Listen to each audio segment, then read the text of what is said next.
I once heard of an opportunity to massively grow my finances. It was simple, and it had the possibility of making me a great amount of money in a short time, especially if I decided to compound my investment.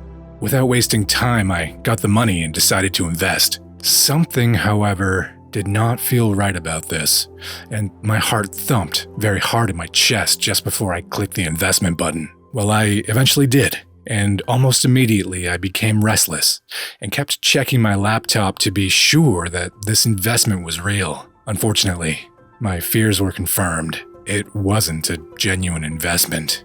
The reason I told this story is because of something I did after taking the investment. I wasted my time and energy worrying over a wrong decision I had already made. Life is generally fraught with a lot of pressure.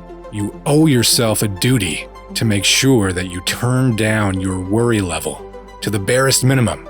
And in this video, you'll discover a few helpful tips to do this. Do your worrying before you place your bets, not after the wheels start turning. This is just a further explainer of the investment story I told you early on. In life, we would be faced with a lot of options. Some of these decisions might be critical and others probably not. At some point, however, you must make that decision.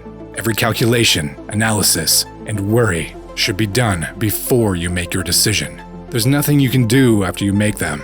People lose sleep after investing or committing to a relationship of some sort because they worry if they have done the right thing. Friends, there is only so little you can do at this point. You're crying over spilled milk.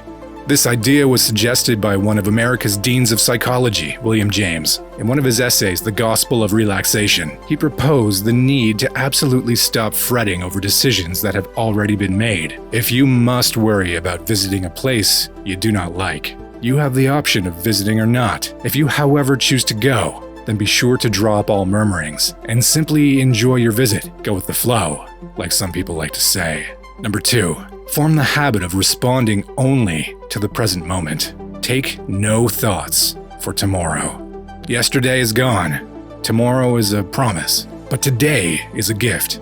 Little wonder it's called the present. Your creative mechanism has the mandate to function in the present. If you must do away with a worry-filled life, you must learn to maximize the beauty and opportunities of today.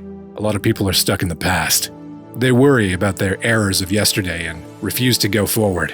There's another set of people, however, that are stuck in the future. Of course, this is not a time travel video, but people worry about the future in unhealthy ways. They fear how the future might look, what it holds, or if they would be healthy or successful in the future. This is a torturous way to go through life. Live free of tomorrow's concerns. It will take care of itself.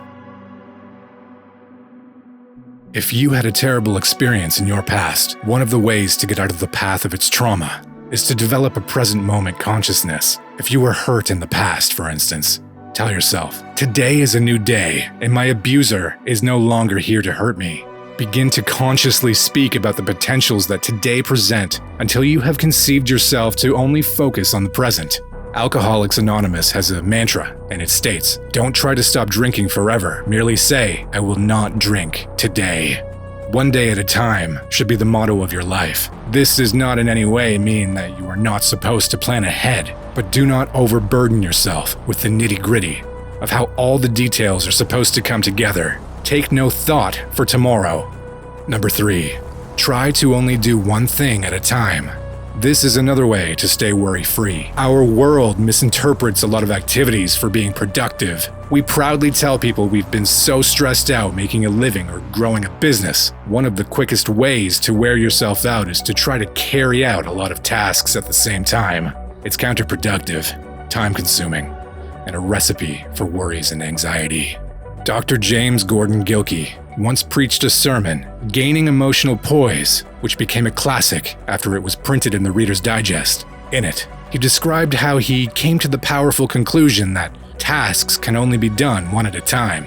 He described his experience watching an hourglass on his desk. As he studied his timepiece, he discovered that only one grain of sand was able to pass from one end to the other at a time. This convinced him that we are only effective when we carry out our tasks one at a time. Our creative mechanism functions best when tasks are prioritized. Even when we have busy days, we achieve more when we do one thing at a time. Sorry to burst your bubble, multitaskers, but you really should learn to take things in stride. No one needs the unnecessary pressures that come with life. You deserve to be happy with your work and the way you carry it out.